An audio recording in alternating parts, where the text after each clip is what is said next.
Hi, Facebook friends. Helen Arcantu here, CEO of the YWCA of Northern New Jersey. My pronouns are her, hers, and I'm so happy to have some time with you today. We are having our Power Chat this evening, and we're so grateful that you could make the time to join us. Those of you who are YWTV regulars know that on Thursdays, we share the mic now with Black women in our community to amplify their stories. And we felt like certain stories needed a bigger conversation than just two.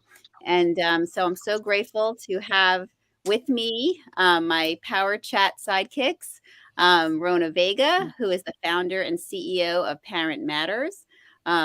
You all know her through her organization that she provides educational tools and resources to families and children from marginalized communities and empower them to succeed. And also, we have with us Shalisa McNeil Burgess, who is the founder and CEO of Freya, a company that creates beautiful design bracelets that decrease the intensity of hot flashes for women experiencing menopause.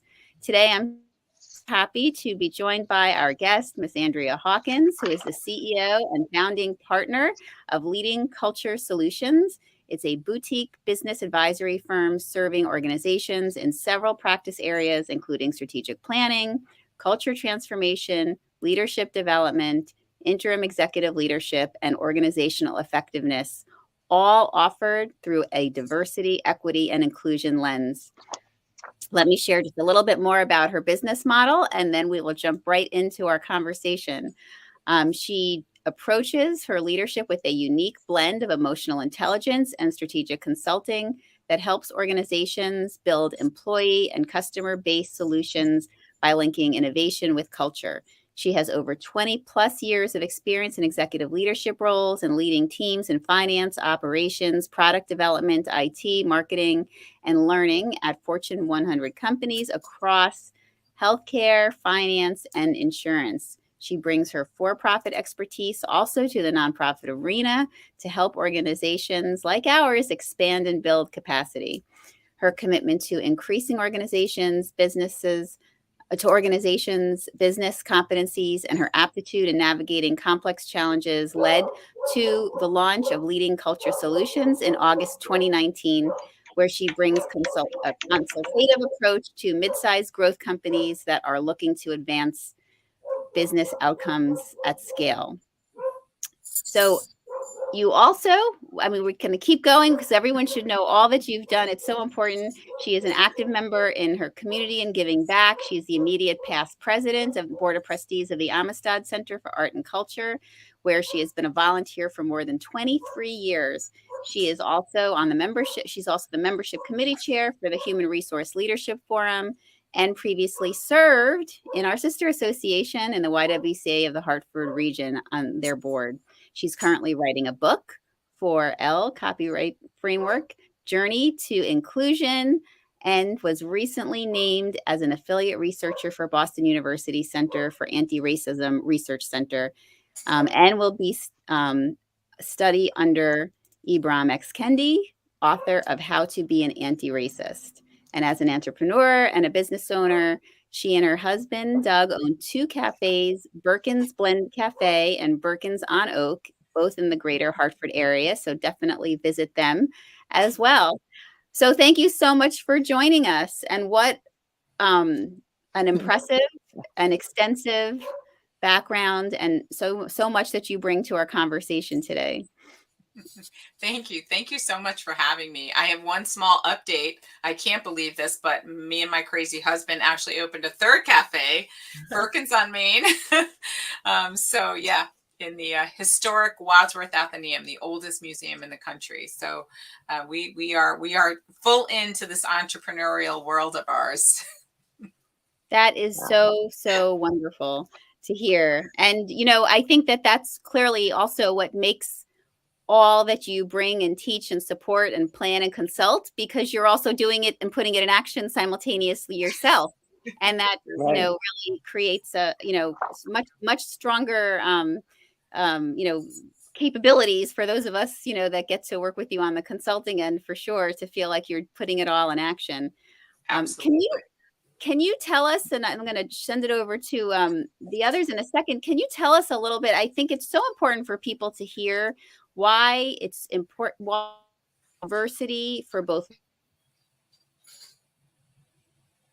important. I know it's such a basic question, but you know, I think people need to be reminded of it. Mm-hmm. So Helen, you cut out just a tiny bit for me. So I heard you say why is, and then I heard you say diversity, but I missed the rest of the question. Sure, I wanted to say why. Can you help us kind of set the stage for the conversation, really focused on why it's important for large and small businesses to really embrace diversity in their business models? Yeah, sure, absolutely. So we made the decision to start leading Culture Solutions, our business advisory firm, to because I was already doing culture transformation work inside organizations, right? And I was already doing strategic planning, and I was already doing leadership development. But the thing that did feel missing was really honoring our unique gifts that we bring to the table.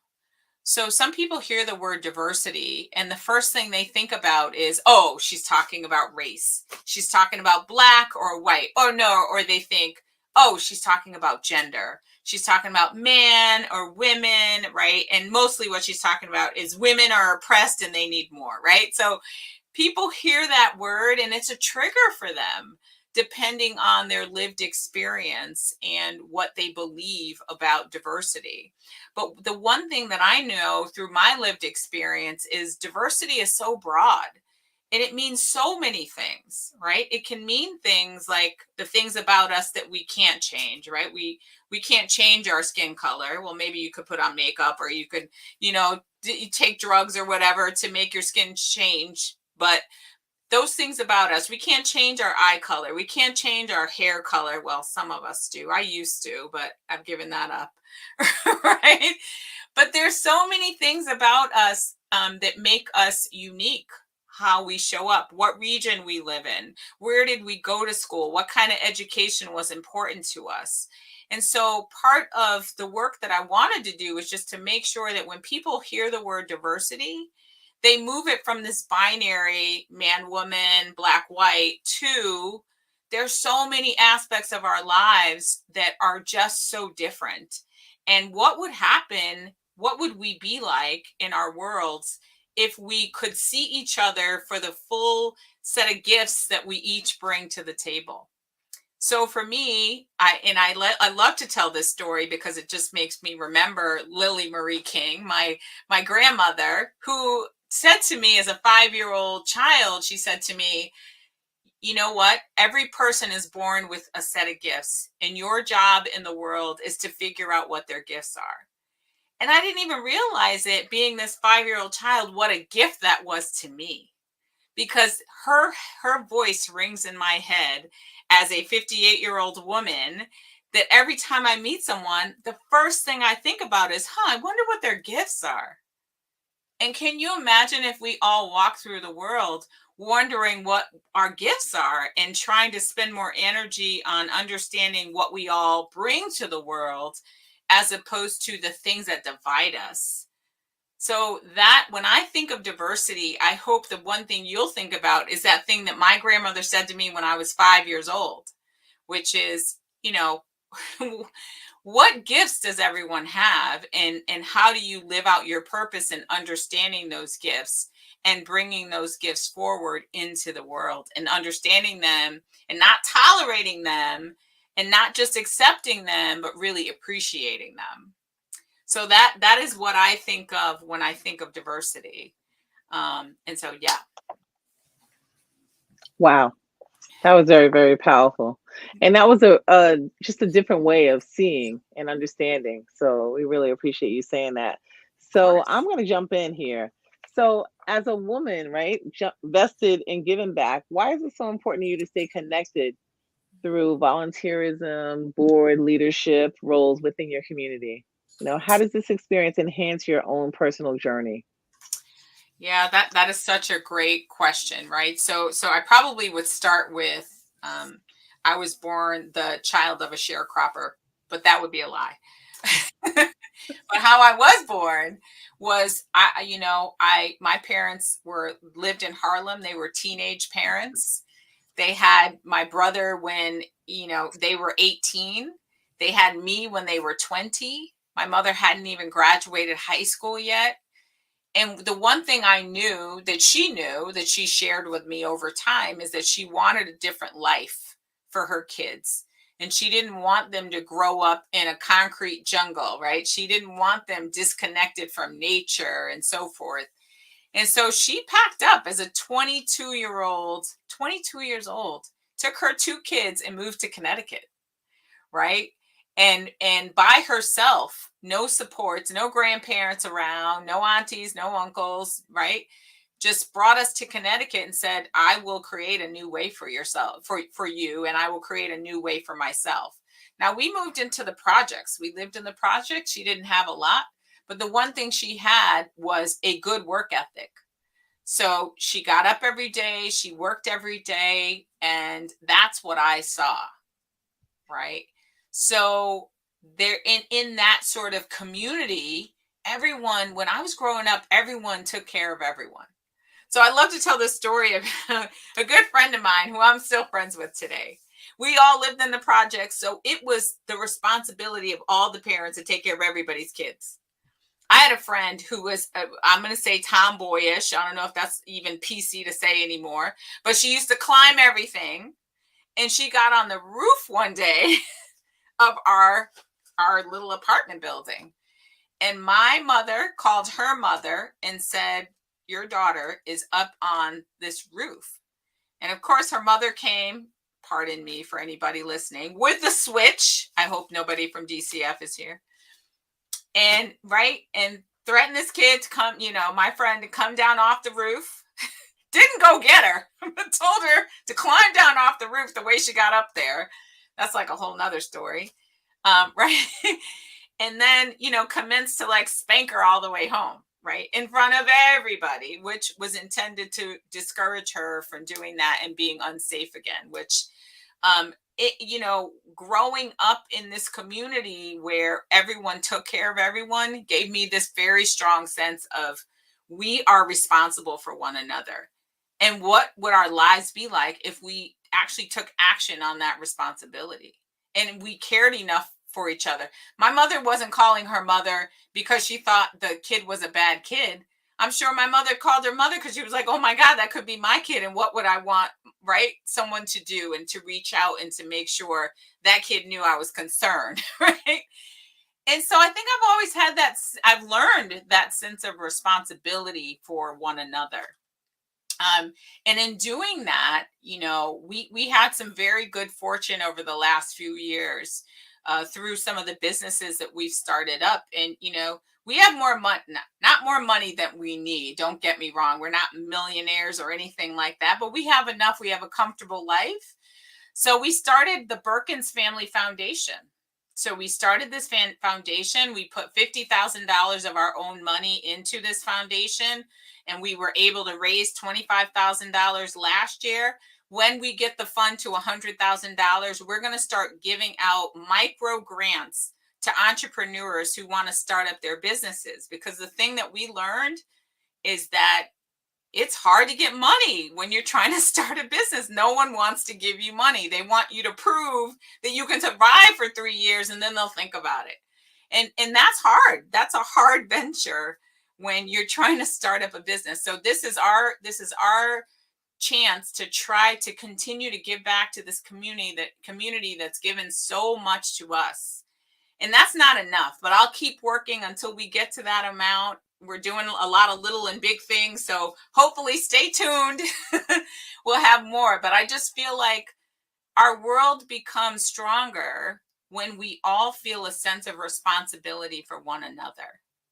And how do we do that? And that's really what drives me to do everything that I do. How do I make sure you're okay, not just that I'm okay? Right. And so what would our world be like if we all had that sense of, I am responsible for you. And so what does that mean? What actions do I need to take to make sure you know that I'm here for you? and that I'm going to help you get to wherever you're trying to get to. Wow. I love that. Great answer. Great answer to all those questions. I have to say that if I aspire to be like yourself, a serial entrepreneur, but I have to really recover from this first bout. I have in the back of my mind always had this idea of having an organization that was called a 5 block radius. If everybody took care of everybody within their 5 block radius, because I grew up like you know, where everybody took care of each other in the public housing projects where I live. But you know, if everybody focused on that, you know, just their little corner of the world, it could be a huge difference. We could make a huge difference. So I'm glad you said that and reminded me. So when I'm recovering from starting my first business, who knows? Stay tuned. I love it. I love it. Well, I'll be here to help. You know that I will. Awesome. Shalisa, I'll pass it over to you. Oh, Shalisa, you're on mute. My segue is not going to work now, guys, because I thought we were going to be talking about like the business aspect. And I was like, oh my God, that is such an amazing mindset. I've really been delving lately into the concept that we currently live in what I call a culture of cruelty. And in that culture of cruelty, we don't have that. How do I take care of you? You know, we operate in, whereas before, if you saw someone in distress, the goal would be help. Now the goal is film. it's true. And not help. Like, you know, it might take somebody a whole 5-10 minutes to stop filming and go, maybe I should call the cops. By then, something catastrophic has already taken place, but you got it on film. And, you know, in the way we interact corporately, interpersonally, even interrelationally. So now you just threw my question off.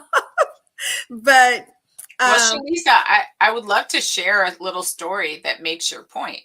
Okay, perfect. So my husband and I this weekend traveled to Las Vegas because I went to the SHRM conference, so the Society for Human Resources Management in Las Vegas. And, you know, it was his first time, as I like to say, he's a Vegas virgin. Oh, wow. I can't even believe it. At the age of 60, had never been to Vegas. I'm like, you got to come. Like everybody in their life should experience it. And we were out walking and there was a man on the ground, laying on the ground, and he was shaking and shaking. And there was somebody, and we're probably, I don't know, 50 feet away from him while this is happening, but we can see him. And people were recording him. And my husband, who is a retired physical therapist, was like, I think he's having a seizure. And we're still too far away to like help yet. But, you know, we're kind of moving and starting to move a little bit faster because we are seeing that this guy's not okay. And there were people filming instead of calling for help. And all of a sudden, someone ran across the street and must have been a friend of his and was just like screaming like, oh my God, I'm so sorry. Are you okay? You know, and rolling him on his side and doing all the things he needed to do. It looked like he was having some sort of a seizure. And maybe this was not the first time and his friend knew that and knew what to do. And so we didn't feel like we needed to get involved because at that point security was coming and, you know, his friend was there and intervening. But I was so shocked that there were people that were more concerned about filming this than trying to help this gentleman who was clearly in distress. And this is 2023, 2 days ago. And so to your point, you know, our reaction was, oh my goodness, let's see what we can do to help. And other people were more concerned about having it be a video experience. And that I don't think I will ever understand that. So you're absolutely right. We've become this very sensational society for some people, right? That's what's more important to them. So you're absolutely right. And it is sad. And so I think I will scream more about it, talk more about it, be more about it to encourage people to understand, like, what if that was your brother or your mother or your father or someone else that you love and care about? What would you want to happen? Unfortunately, if you think about it, when I was speaking about the concept of interrelational aspects of it, we do the same thing. Like it almost has to be, it has to almost break your heart for people to jump in. Like maybe I've noticed there's a lot of more parents who are drowning trying to save their children, right? You see that because that love is that tight, that deep. But how do we, even in the DEI space where you live professionally, how are we taking the knowledge that we're putting in or that we're trying to mushroom out when there's all of this noise around, where there's all of this resistance to it, when the concept of diversity, equity, and inclusion gets transferred into the concept of woke, when woke is being taken out of context, because being woke means aware. It doesn't mean anything other than I'm aware of my surroundings. That's so right. What is it about in your practices, in your other entrepreneurial businesses? It sounds like you bake that in. Yep. How are you balancing that? Maybe that's the question I should be asking now. How are you balancing that? Because everything right now is about the money, right? Like, how do I maximize, my profit and my revenue against how I interact with people? And if there's no revenue, if there's no people, are you having any difficulty balancing that, especially considering the attitudes people have right now? It's like everybody is a tinderbox. So how does that work for you? Because you deal directly with the public. No, that's a really good question. And I would say that I'm primarily working with organizations, right? So those organizations might be, the CEO representing the organization.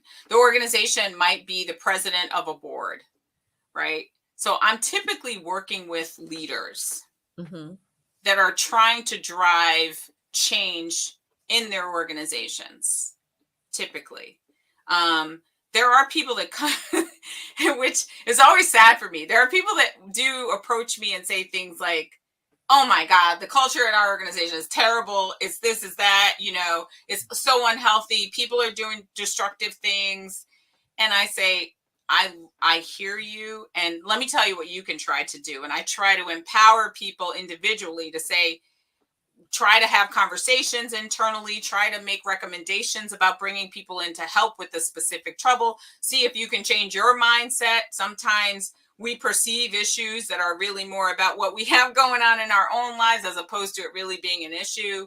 And so there are tacks that I can take, when it's a bottoms up type approach. But typically I am working with senior leaders who have made the decision to create a different outcome within their organizations.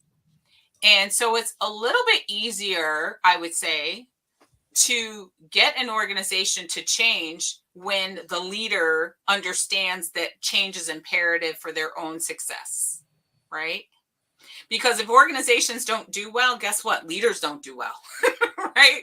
And so there's a business case to be made to say, hey, if within our organization, people aren't getting along, or, we are not collaborating, or we're really not using diversity to create innovation, then there's a vested interest in trying to create new outcomes. And the definition of insanity is what? Doing the same thing over and over again, expecting a different outcome. And so it's a pretty easy case to make when we say, well, whatever you've been doing, if you're not getting the outcomes that you want to have, you may want to try something else. And here's some ways that we can enter and work with you on those types of things. So it's a little bit easier because by the time someone has engaged us, they realize that they've done everything that they can to move the needle, and the needle's not moving, or the needle's moving in the wrong direction. So it's a little bit less of an issue for us, honestly. And we are not a hard sell organization. We're not going to come in and be like, hey, you know what? You need diversity, equity, and inclusion to make your organization better. And let us tell you blah, blah, blah, right? It doesn't work that way. People, this is like me telling you that you want to be healthier, eat vegetables. Shalisa, tell me, if I said to you, if you want to be healthier, you should eat more vegetables. Are you running out tomorrow to go buy those vegetables? Probably not. Right? Shalisa has to decide, after hearing from many sources, that the way to be healthier is to eat more vegetables, right? And put that French fry down. Sorry, the French fry is my weapon of choice. I'm going to be 1000% honest with you, right? But until you get to that place where Shalisa says, I want to be healthier and now I want to eat those vegetables, that's the only way you're going to eat the vegetables. True. Right? So by the time, right, a leader approaches us, they're like, it's not what we're doing. It's not working. We need another way. And so when they do want a culture transformation that's related to diversity, equity, and inclusion, that's fantastic, because then we can talk to them about our 4L journey to inclusion, right? And this is a multi-year culture transformation journey. And the 4 L's are listen, learn, lean in, and live. People understand journeys, right? These words are pretty intuitive. Listen, okay, I pay attention to what's going on in the organization. Learn, okay, that's probably about some training, making sure we all are understanding the same things. Lean in, oh, that's probably about how we do what we do, and we should probably do those things differently. And then live, well, how do we bake it in so we keep it going and it's sustainable? Pretty intuitive. And so we like to use this acronym KISS. We've all heard this acronym before. Keep it simple, sweetie. I know what you thought I was going to say. Right? And so that's what our work is about. We try to not only help people understand that this is a marathon, not a sprint. We also believe that you can bake in some fun and still get the work done and help us all sort of evolve on that path. And if people think that diversity, equity, and inclusion is only for white folks, they're wrong, right? Because if we break that idea that it is binary, gender or race, we forget, well, what about, people with disabilities? What about, right? People that identify as a gender different than somebody else may identify their gender, right? There are a lot of other ways. People that are from a certain region, people that hold a certain religion, right? People that have other beliefs, people that are vegan, right? There are all these other ways that I have learned in my life, and you probably all have too, that there's no such thing as right or wrong anymore. Absent breaking the law, there's decisions and there are risks and benefits associated with those decisions, right? That's it. That's all it is. So there's nothing that's really like right or wrong. It's that we've all been socialized a certain way to believe that the world is a certain way. And we plant in our minds that those ways that we were raised are the right ways. But the truth of the matter is, the ways that we were raised are just the ways we were raised. And for us, the work is not about learning. The work is about unlearning. It is about rewiring the things that we were taught as truth to understand that it's somebody's experience or somebody's opinion. A lot of times it's opinion. That's not truth. That's not truth. And truth really does just depend on where you're standing, right? So your truth may not at all be my truth. And how do you stand from my seat and how do I stand from your seat and understand why you believe your truth is your truth? And then how do we give that grace and love and empathy? Because that's, at the end of the day, what it's really all about. Each one of us giving each other grace and love and empathy in our actions, in our behaviors, in our thoughts, in our beliefs, right? And the more that we do that, the closer we all get, right? The closer we all get to understanding each other. So all of the work that we do, it's not about, we're going to teach you how to be more diverse, more equitable, more inclusive. It's really more about, we're going to teach you about being a human, right? And how to be more humanistic and your approach to everything that you do? Well, I was just going to say, I think that this conversation is really illustrating the importance of the power chat because, this organically moved into a place that I don't think we had envisioned, but we got right back to where we started, really. And, I think, you shared something so important is really creating a culture of caring, creating a culture of empathy, and creating a culture of humanity. And that is really at the core of diversity, equity, and inclusion. And that those other words have almost become, I don't want to say a barrier, but they have so much attached to them that people can't get past what the work is. So That's right. I really appreciate, how you've explained it Great. Oh, because it really, I have a question, obviously, being a nonprofit leader and myself, and, we really tried to create a revolution in our own organization because our mission is to eliminate racism and empower women. And if we're not living those ideals within our four walls, we really can't be asking anyone in the community to do it. And, I try to get other nonprofit leaders, especially ones who look like me, to be thinking about starting those revolutions as well. You're talking about that you are really working with leaders who are already there and want to make those changes. How do we get the ones that aren't there yet and are not ready to make those changes? And really, it's a broader question than just the nonprofit leaders. It's the business leaders as well, because I know from all of my conversations with Rona and Shalisa, and other Black women and other women of color who are really, working to get their entrepreneurship and their businesses to be in places of strength. It's those of us who are not willing to embrace, creating that culture that are barriers for them. And how do we bring them along? Yeah. Helen, it's such a great, it's a wonderful question. And, typically women are a lot of allies, right?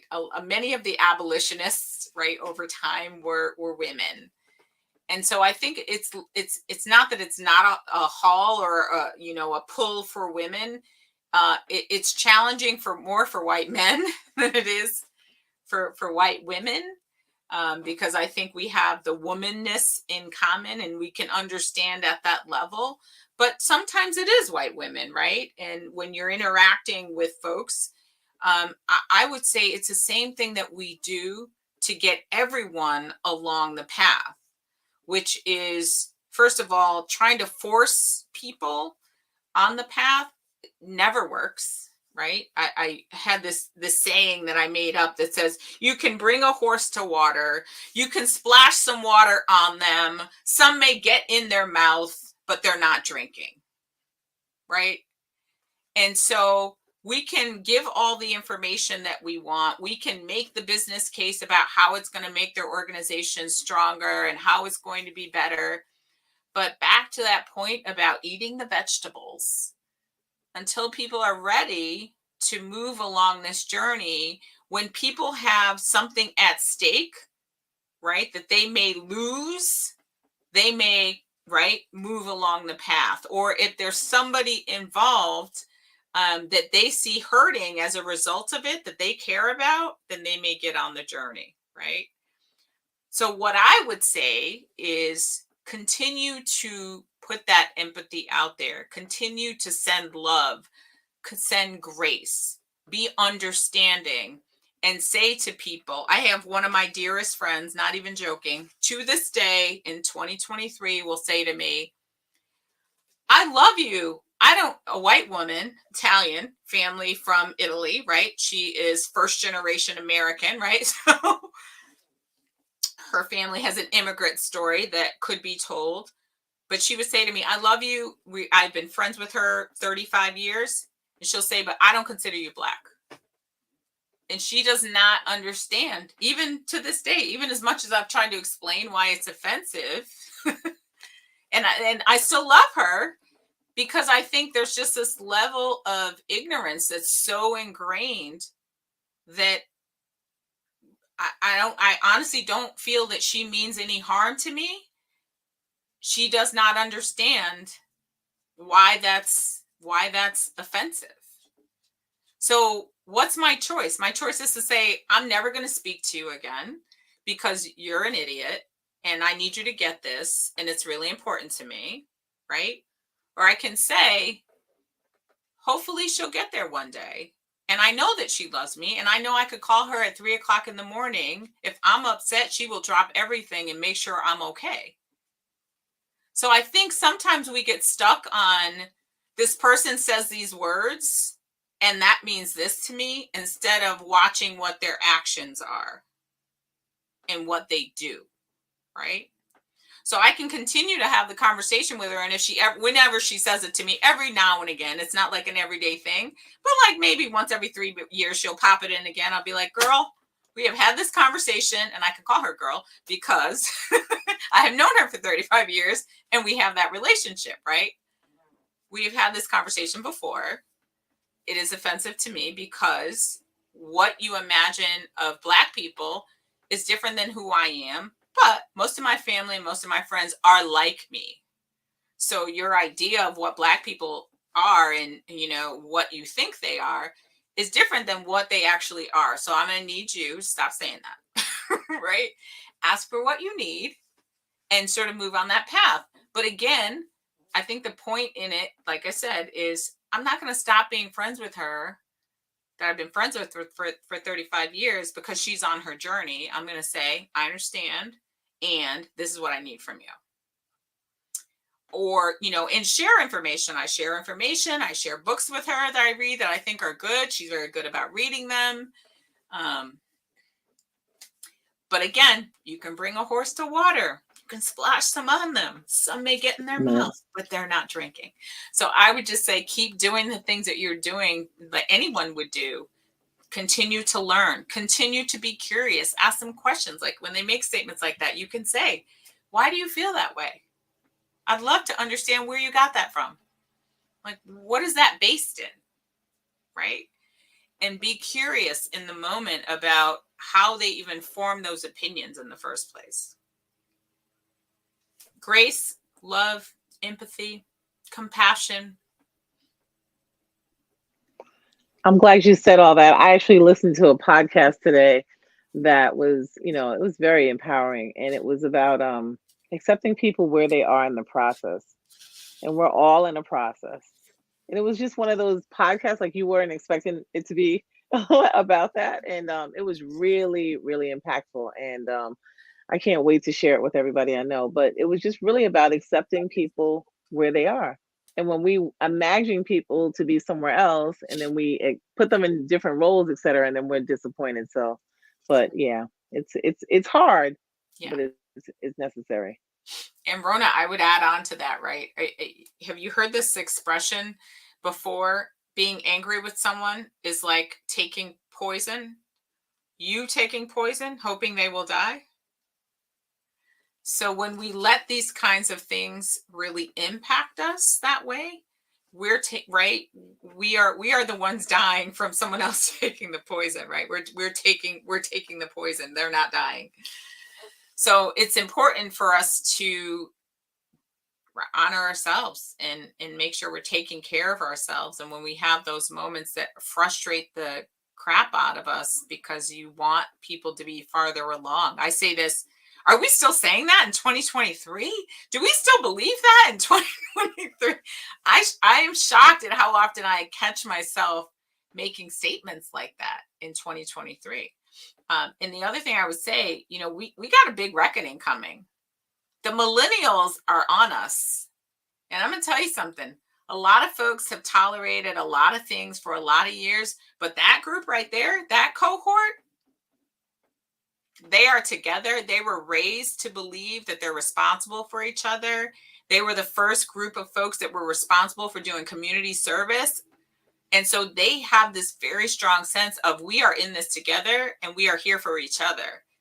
And they're not going for the okie doke on some of this other stuff that people are trying to put forward. So I have put a lot of faith and hope in the millennial and younger generations to correct the course pretty quickly. Well, that's definitely a place probably for a future conversation, I would say, a future power chat, because I think we are definitely all seeing and experiencing that with that generation that's upcoming. And honestly, it's welcome, right? It's very, very welcome. And hopefully there are more people in my age group, that are watching, and instead of expecting the younger generation to learn from us, hopefully flipping in the other direction and taking on, some of their behaviors, because we clearly would have a better world, for sure. Completely. Well, I can't thank you enough for your time today in this discussion. And, it really left us with so much to think about and so many more questions. So we may have to do a part 2 at some point, I feel, as well. I love that. But, for our viewers, I want to make sure you know how to connect with our guest today. You can, we have the link here in our chat for you to go to Leading Cultures Solutions, and you can learn more about her work, and connect with her as well. Follow her on her social media platforms. And, clearly there's so much that we can learn from her work and the way that she is doing it, which really is different.